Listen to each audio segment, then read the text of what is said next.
Well, hello everybody, and welcome back to sunny Wales, as you can see. And when you get into September here and you have a day like this, you don't know if it's going to be the last t-shirt day of the year. So I thought I'm absolutely getting out with my camera today, despite the fact that I've done no photography over the past few weeks because life is very busy at the moment. Between admin and parenting, I've just had no time, and that's the case today as well. But I've carved out 5 hours between said admin and parenting to come and shoot, and I've chosen to spend 2 of those hours in the car coming here to Niagara. So hopefully that's a bet that is worthwhile, and we're going to do some photography and also talk a little bit about this, my Sony A7R5, which I've had for just over a year now, and my opinions on it have changed a little bit, so I'll talk a bit about that too.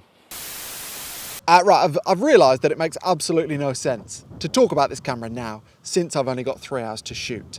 So I can talk about this camera and my thoughts on it, my current thoughts, later in the video when I'm back at home. But I do want to give you quickly a summary of how my thoughts about this camera have changed. So when I got it 15, 16 months ago, something like that, last summer basically, I was really annoyed at myself for getting it, for spending the £4,000 it took to get it, because I looked at it and thought that is incredibly boring and soulless. I don't enjoy using this camera one bit, and I don't enjoy using it because it's so competent. It doesn't have any quirks, doesn't have a personality, and I know to many people that sounds strange, but it's why I really didn't get on with this camera when I first bought it.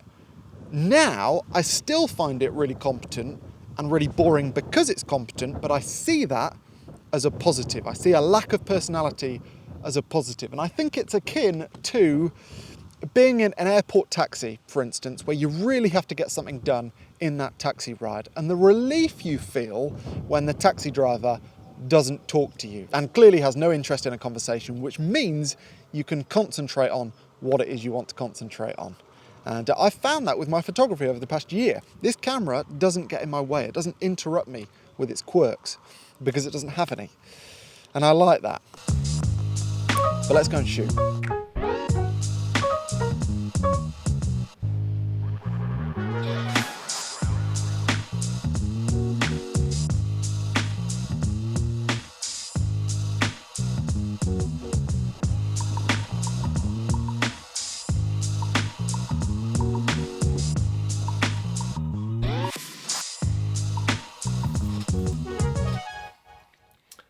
I quite like this one. Just an empty pair of shoes next to a sign that says strong rip currents.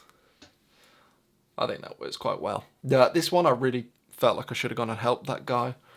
He was pulling quite hard. Oh, I like the dog and the numbers in this one. Then this car and lady on the beach made for quite a nice subject too. Nothing portfolio worthy from that day, but it was really, really nice to get back out with a camera. I think sometimes people assume that if you have a photography YouTube channel, you're out taking photos all the time. But for me, at least at the moment, it's not the case.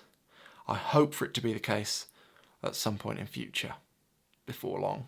Anyway, the Sony A7R5, and actually not just the A7R5, not just Sony. I think this also applies to Canon, Nikon, all of the big brands that are making cameras which are incredibly competent and therefore perhaps lacking some personality. Because when people talk about this camera in the thousands of reviews that must exist on YouTube for this camera, they talk about things like the amazing flippy screen and how it can go in pretty much any direction, the incredible EVF that's got something like 9 million dots that is truly impressive, the hybrid capabilities, the high resolution sensor, the stabilization. They talk about all that stuff and it's all brilliant, but they are the reasons that I really didn't like this camera in the first place. It felt too well put together, too accomplished to allow me as a photographer any space to feel pride in my work, given that I'd used this all singing, all dancing tool to take the photos. And of course there are times I feel like I'm cheating.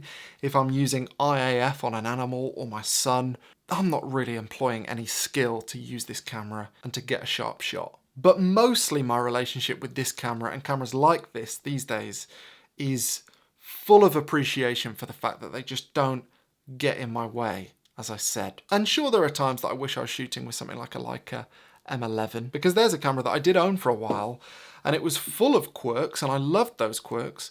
But then when you're shooting with a camera like that, there are times where you think, oh, I wish I had an EVF because I can't see my exact frame lines, you know? You can never win, I don't think, but I have gotten to a point where I appreciate a quiet camera.